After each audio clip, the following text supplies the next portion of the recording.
A lot of people would like to emulate your success.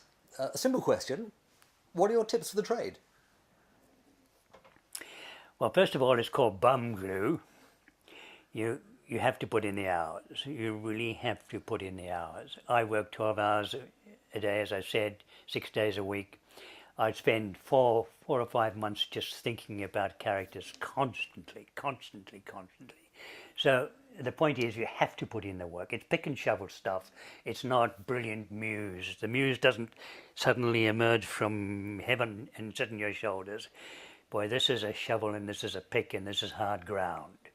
And so you have to be prepared to do the shovel and the pick and the hard ground stuff. You have to dig the ditches, the verbal ditches. Other than that, the stories will come. Just tell it how you saw it. Does it get easier with age? I mean, the more you do it, does it get easier? Well, like all professionals, you get to be very, the words don't get in the way anymore. They're just a medium. You just know how to use them. I probably, when I started writing at 55, I probably had a vocabulary somewhat better than your average one. And the average person has a vocabulary of about 3,000 words. The average educated person I'm talking about, and the average guy who's probably using that proverbial pick and shovel has probably got 1,700. Now I probably got 5,000 or 6,000 now, and that's very useful because I can tell the nuances, the differences between words, so I can actually say more accurately what I'm thinking. I was to give you an example, I was trying to find out why people tattoo themselves. So I went on to television to find a thing called Miami Ink and LA Ink, which is about tattoo parlors, and I watched them to my eternal sorrow for 2 weeks. And all I heard was cool and awesome.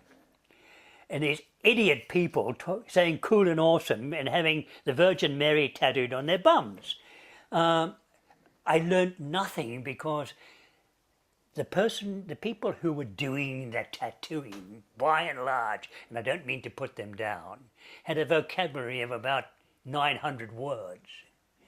And so it's very, very hard to get inside their persona because words tell us who people are and how they are and how they use them. And awesome and cool are not words. They are reactions to words. You're now in your late 70s, and I think it's fair to say that you haven't enjoyed fantastic health recently. Is that a problem when you're writing, or do you still have that inner strength all the time? Roger, I've had an extraordinarily fortunate life. I was born illegitimately, and that's not all bad.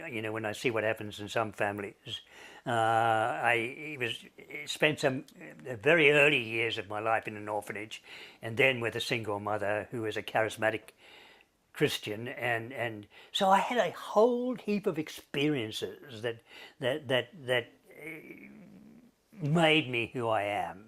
And I'm hugely grateful for those. Now, latterly I've had a heart valve transplant and I've had 2/3 of my stomach removed from cancer. It just adds to the sum total of what I know. I now know what it's like to have cancer. I now know what it's like to have a heart operation.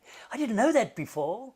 And so it's just all part of the stuff that you learn and you get. No, I'm richer for it, not poorer. And that sounds very Pollyanna-ish. I don't mean it that way.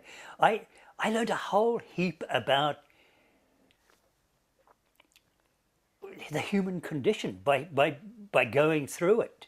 And when my son Damon died, and I wrote a book called April Fool's Day, which by and large, to a very large degree, changed the way people felt about AIDS, which was the purpose of the book in the first place.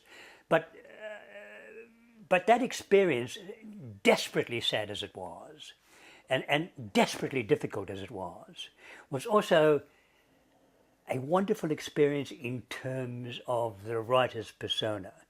I got 33, this is before email, I got 33,000 letters when I wrote April Fool's Day, and almost every one of them told of a family tragedy. We've all been there. We all know it intensely. For a writer to come along and say, hey, I understand what you've been through.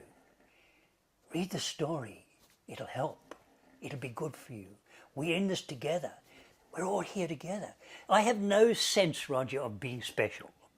I haven't met the Queen, but I've met people as important almost, and I've met ditch diggers, and I make absolutely no differential because I come from the bottom. I come from the very bottom, and that's the best place to come from. If I'd been born into a nice middle-class family, I would have been lost. I was going to ask you about April Fool's Day, which is obviously a very challenging book for you to write.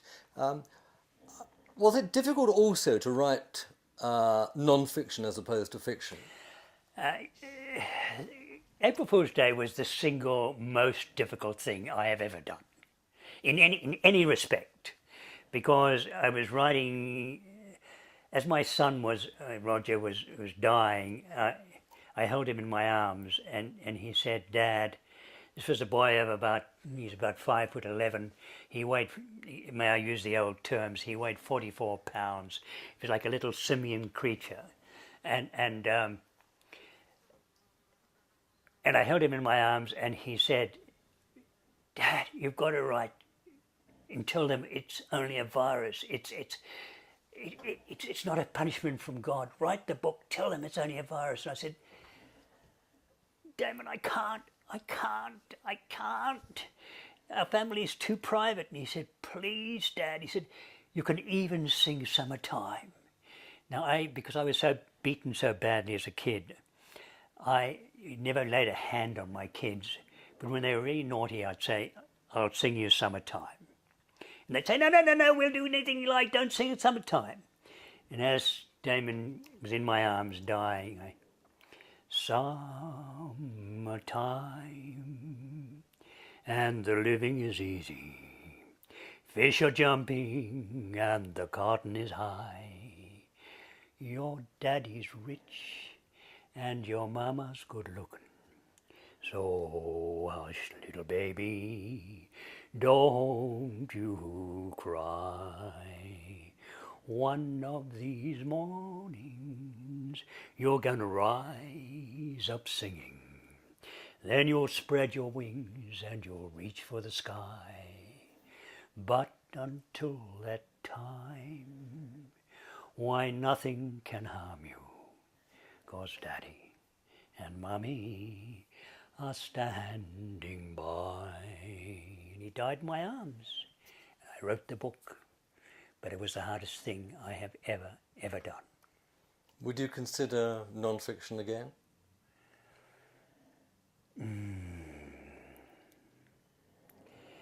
I don't know. It would have to be a very powerful story for me to go there again, because that's blood and guts and sinew stuff, and it's hard. It's really hard.